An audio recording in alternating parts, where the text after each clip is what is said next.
Hello dear students, आज हम alkene family के बारे में बात करेंगे। इसका एल्किन फैमिली शुरुआत जो होती है एथाइन से होती है और इसका C2H2 फार्मूला कैसे आता है ये आपको पता ही है। फिर इसका एक्सपेंडेड फार्मूला और सेम एक्सपेंडेड फार्मूला और फिर इसका उसी तरह से इलेक्ट्रॉन डॉट स्ट्रक्चर भी आपको बनानी है। तो मैं बता देता हूँ इसका जो फार्मूला है C2H2 फार्मूला होता है। अब इसका एक्सपेंडेड फार्मूला बनाएंगे तो 2 कार्बन आप लिखेंगे, 2 कार्बन के बीच में ट्रिपल बॉन्ड लगाएंगे। अब देखिए इन दोनों कार्बन की 3 वैलेंसी कंप्लीट हो चुकी है। 3 वैलेंसी कंप्लीट हो चुकी है मीन्स टोटल 4 वैलेंसी होती है, तो इसकी 1 वैलेंसी बची है। तो इस वैलेंसी पे आप 1 हाइड्रोजन लगा देंगे और इस वैलेंसी पे भी 1 हाइड्रोजन लगा देंगे। ये इसका एक्सपेंडेड फार्मूला हो जाएगा। इसको सेमी एक्सपेंडेड फॉर्म में लिखेंगे तो कैसे लिखेंगे आप, CH ट्रिपल बॉन्ड CH की फॉर्म में लिखेंगे। और जब इसका इलेक्ट्रॉन डॉट स्ट्रक्चर बनाएंगे तो इसके हिसाब से बनाएंगे आप। 2 कार्बन रखेंगे और इसके बीच में 3 बॉन्ड है तो 3 इलेक्ट्रॉन इधर से लेंगे और 3 इलेक्ट्रॉन इधर से लेंगे और 1 इलेक्ट्रॉन इसका इधर लिखेंगे। 4 इलेक्ट्रॉन इसके आउटर मोस्ट ऑर्बिट में होते हैं और हाइड्रोजन का 1 इलेक्ट्रॉन लगा के यहाँ पर रख देंगे। इस तरह से सर्कल बना लेंगे। पहले कार्बन का सर्कल बना लीजिए आप, 8 हो गए ये। और इसी तरह से इस वाले कार्बन का भी आप सर्कल बना लीजिए और ये हाइड्रोजन के सर्कल बना लीजिए आप। तो ये इलेक्ट्रॉन डॉट स्ट्रक्चर इसकी इस तरह से आप बना लेंगे, कंप्लीट हो जाएगी। इसके बाद में प्रोपाइन की बात करें, प्रोपाइन का जो फॉर्मूला होता है C3H4 होता है। इसको 3 कार्बन है तो 1 2 3। अब 2 ऑप्शन है आपके पास, ट्रिपल बॉन्ड या तो यहाँ लगाएं आप या ट्रिपल बॉन्ड यहाँ लगाएं। दोनों में से एक जगह आप ट्रिपल बॉन्ड लगा दें। मेरी इच्छा यहाँ की हो रही है तो मैं यहाँ लगा देता हूँ। ट्रिपल बॉन्ड लगा दिया और यहाँ पे फिर सिंगल बॉन्ड ही लगेगा, यानी दोनों जगह आप ट्रिपल बॉन्ड नहीं लगाना है, आपको एक ही जगह ट्रिपल बॉन्ड लगाना है। इसके बाद इसकी वैलेंसी कंप्लीट करें। इसकी वैलेंसी 3, इस वाले कार्बन के 3 बॉन्ड है यानी 3 वैलेंसी कंप्लीट है। 1 वैलेंसी बची हुई है तो 1 वैलेंसी इसमें लगा दें। इसमें इस वाले कार्बन के लिए 3 तो वैलेंसी इधर है, 1 वैलेंसी ये है, यानी 4 की 4 वैलेंसी कंप्लीट है। इसमें कुछ नहीं लगाना है आपको।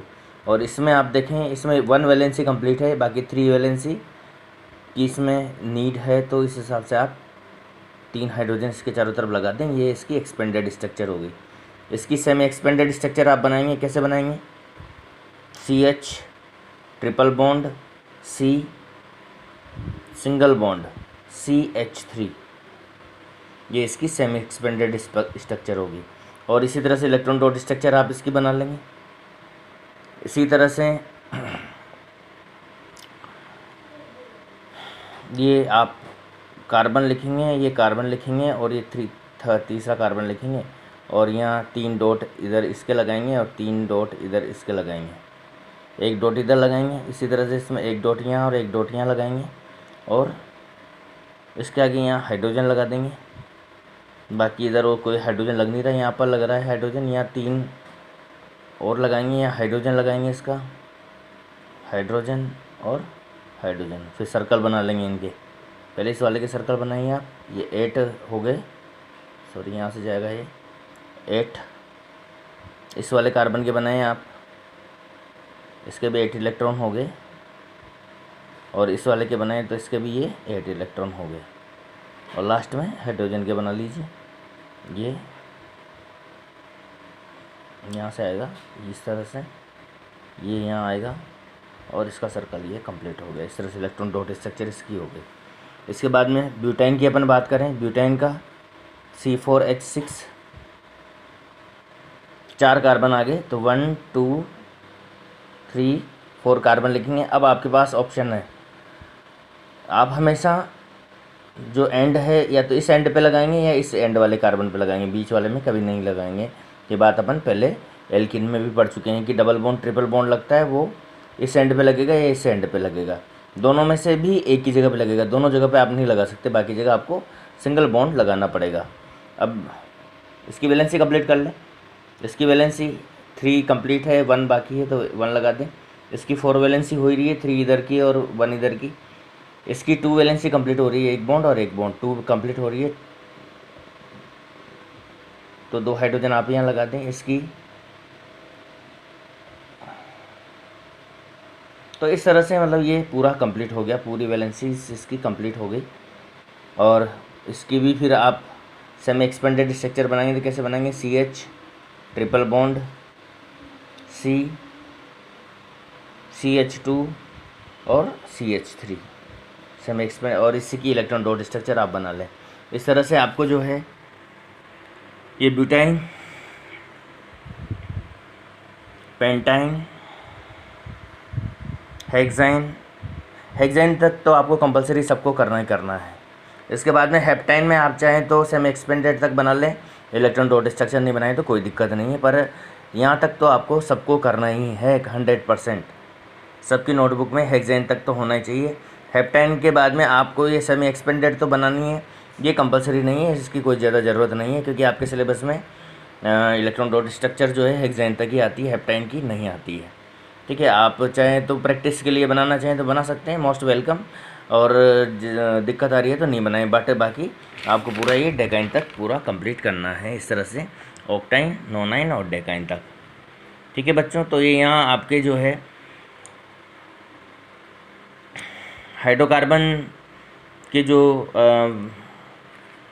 सिंपल हाइड्रोकार्बन थे, नॉन साइक्लिक हाइड्रोकार्बन या जिन्हें हम एलिफेटिक हाइड्रोकार्बन भी कहते हैं, वो हाइड्रोकार्बन यहाँ पर आपके कंप्लीट हो गए। इसके बाद में अपन नेक्स्ट बात करेंगे साइक्लिक हाइड्रोकार्बन की, यानी दूसरा पार्ट हाइड्रोकार्बन का।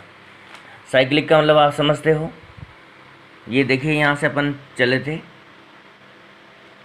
हाइड्रोकार्बन को 2 पार्ट में अपने डिवाइड किया था, लॉन्ग चेन हाइड्रोकार्बन या साइक्लिक हाइड्रोकार्बन, मतलब जो साइकिल जिसमें नहीं होता, या एलिफेटिक कंपाउंड्स भी इनको कहा जाता है। लॉन्ग चेन हाइड्रोकार्बन और साइक्लिक हाइड्रोकार्बन, एलिफेटिक हाइड्रोकार्बन, और इनको अपन क्या कहते हैं, short chain hydrocarbon, cyclic hydrocarbon, ring compounds. तब शॉर्ट चेन हाइड्रोकार्बन की अपन बात करेंगे, यानी कि इनकी अपन पूरी बात कर चुके हैं। सैचुरेटेड हाइड्रोकार्बन पूरे एल्केन अपन ने पढ़ लिया, अनसैचुरेटेड में एल्किन और एल्काइन हमने पूरा पढ़ लिया, और इनके फॉर्मूला वगैरह बनाना अपन ने सीख लिए। अब यहाँ पर अपन बात करेंगे शॉर्ट चेन हाइड्रोकार्बन, या साइक्लिक हाइड्रोकार्बन भी इन्हें कहते हैं, या रिंग कंपाउंड के नेम से भी इनको हम जानते हैं। तो देखिए बच्चों, cyclic hydrocarbon it is divide in 2 parts, ये भी उसी तरह से 2 पार्ट में डिवाइड किए गए, सैचुरेटेड हाइड्रोकार्बन और अनसैचुरेटेड हाइड्रोकार्बन। सैचुरेटेड हाइड्रोकार्बन मतलब जिनकी वैलेंस, जिनमें हाइड्रोजन सफिशिएंट अमाउंट में है, यानी कि जिनके अंदर डबल बॉन्ड और ट्रिपल बॉन्ड एब्सेंट है, उन्हें सैचुरेटेड हाइड्रोकार्बन कहते हैं। अनसैचुरेटेड हाइड्रोकार्बन मीन्स जिनमें जो है हाइड्रोकार्बन के अंदर डबल बॉन्ड या ट्रिपल बॉन्ड प्रेजेंट है सिंगल बॉन्ड के साथ साथ, एंड सिंगल बॉन्ड तो है ही सही, यानी कि यहाँ अनसैचुरेटेड हाइड्रोकार्बन में हाइड्रोजन की कमी हो जाती है। पहले बात कर लेते हैं अपन saturated hydrocarbon. These compounds are found in ring, the smallest compound needs at least 3 carbon. देखिए, रिंग बनाने के लिए कम से कम 3 कार्बन की ज़रूरत होती है, तो जो फर्स्ट इसका कंपाउंड होगा वो 3 कार्बन से स्टार्ट होगा। इससे पहले 2 कार्बन में कभी रिंग नहीं बन सकती, सिंगल में तो बनने का कोई सवाल ही नहीं है। 2 कार्बन भी एक लीनियर फॉर्म में होता है, रिंग फॉर्म में नहीं जा सकता। तो रिंग बनाने के लिए कम से कम 3 कार्बन की हमें नीड होती है, तो 3 कार्बन इसके अंदर होते हैं। तो इसमें पहले सैचुरेटेड की हम बात कर लेते हैं, अनसैचुरेटेड की हम बाद में बात करेंगे। अब देखिए, यहाँ पर भी हमने टेबल की तरह ही चल रहा है, ये टेबल बना रखी है, इसमें भी सीरियल नंबर, नेम, फार्मूला। देखिए, फार्मूला निकालने के लिए CnH2n की फॉर्म में आएगा। हालांकि ये जो फार्मूला है ये एल्किन का फार्मूला है, उसी फार्मूले से इनके सबके फार्मूले निकलेंगे, एल्किन का फार्मूला ही होता है, बट डबल बॉन्ड नहीं होगा। एल्किन में डबल बॉन्ड होता है, यहाँ डबल बॉन्ड नहीं होगा, फिर भी फार्मूला एल्किन वाला ही होगा। यहाँ पे ये इसकी जो है एक्सपेंडेड स्ट्रक्चर है, और ये सेमी एक्सपेंडेड स्ट्रक्चर है, और यहाँ पर इसका साइन है, इस तरह से साइन इसको हम लिखते हैं। यहाँ पर इलेक्ट्रॉन डॉट स्ट्रक्चर की ज़रूरत नहीं है हमें। तो शुरुआत अपन इसमें करते हैं फर्स्ट से ही। फर्स्ट जो बनता है वो होती है साइक्लोप्रोपेन। क्या होती है फर्स्ट? साइक्लोप्रोपेन। यानी प्रोपेन 3 कार्बन की होती है, प्रोपेन होना 3 कार्बन का मतलब प्रोपेन है।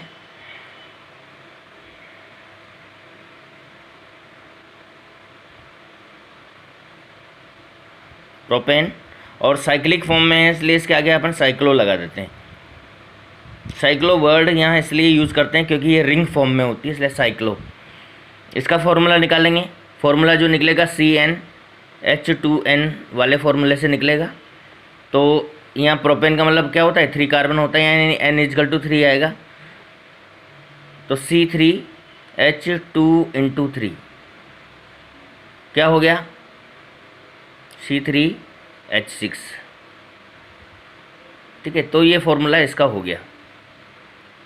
अब इसको रिंग फॉर्म में अपन को लिखना है। तो देखिए 3 कार्बन होते हैं तो एंगुलर फॉर्म में ये होता है, और रिंग फॉर्म में लिखेंगे तो 3 कार्बन जो है ट्रायंगल की फॉर्म में आप यहाँ पर लिखेंगे, और इनके बीच में सिंगल सिंगल बॉन्ड आप लगा देंगे इस तरह से।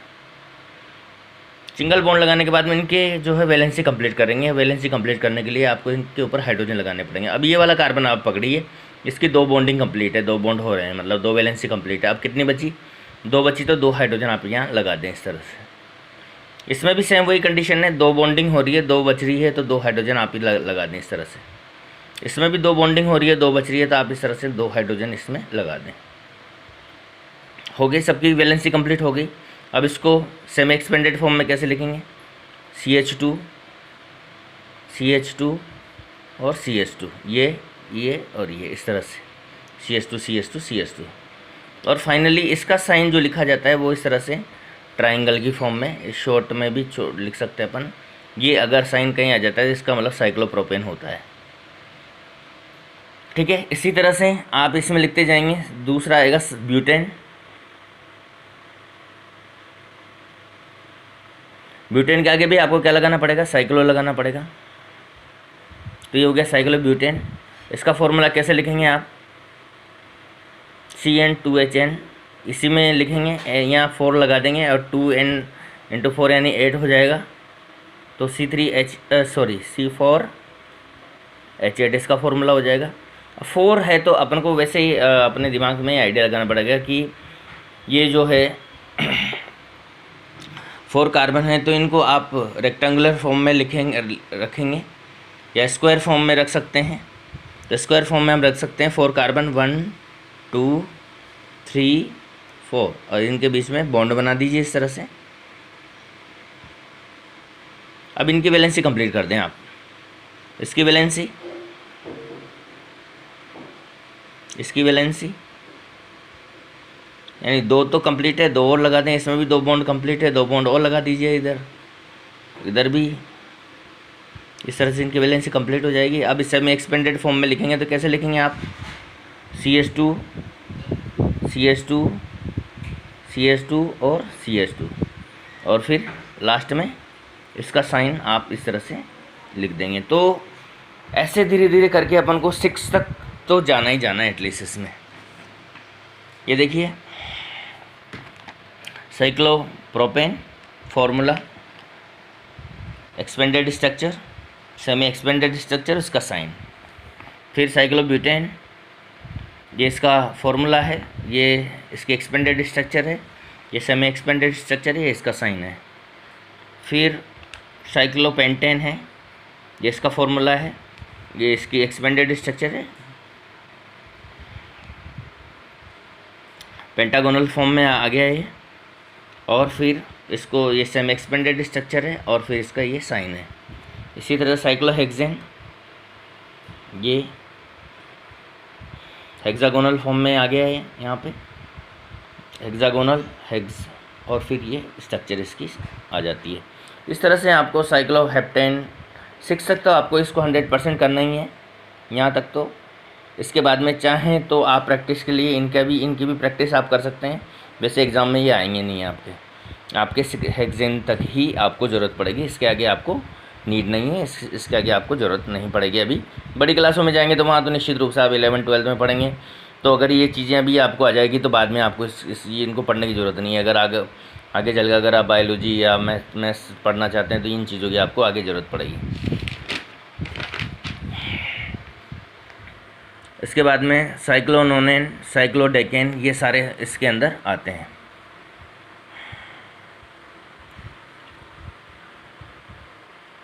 ठीक है। तो बच्चों ये यहाँ पर आपके कंप्लीट होती है सैचुरेटेड साइक्लिक हाइड्रोकार्बन। इसके बाद में दूसरा जो इसका टॉपिक आता है, अपन बात करेंगे अनसैचुरेटेड हाइड्रोकार्बन्स। अनसैचुरेटेड हाइड्रोकार्बन मतलब इनके अंदर डबल बॉन्ड होता है या ट्रिपल बॉन्ड होता है और इसकी वजह से इनके अंदर जो है हाइड्रोजन की कमी हो जाती है। ठीक है। तो these are lacking of hydrogen in ring, they contain double और ट्रिपल बॉन्ड। एग्जाम्पल बेंजीन और फिनॉल, दो एग्जाम्पल आपके इसमें दे रखे हैं।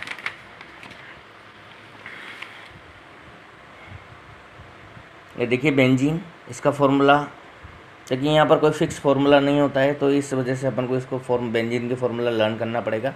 और 6 कार्बन है तो 6 कार्बन को हेक्सागोनल फॉर्म में आपको रखना है और एक छोड़ के एक जगह आपको डबल बॉन्ड यहाँ लगाना है और सबके साथ एक एक हाइड्रोजन आपको रखनी है। फिर इसको सेमी एक्सपेंडेड फॉर्म में इस तरह से अपन लिख देते हैं CH, और इसके अलावा इसका साइन ये और ये दोनों इसके साइन होते हैं। इस तरह से भी लिखा जाता है और इस तरह से भी लिखा जाता है। और फिनॉल भी सेम इसी तरह से है, केवल सेम वही है, यहाँ H की जगह OH लगा हुआ है इसके अंदर, बाकी सारा सब कुछ वही है। तो H की जगह OH लगाते हुए आपको इसको करना है इस तरह से। इसमें यहाँ OH लगाना पड़ेगा, यहाँ पर भी OH आपको लगाना पड़ेगा और इस जगह पे OH लग ही रहा है। तो इस तरह से ये इसकी साइन इसका इस तरह का होगा।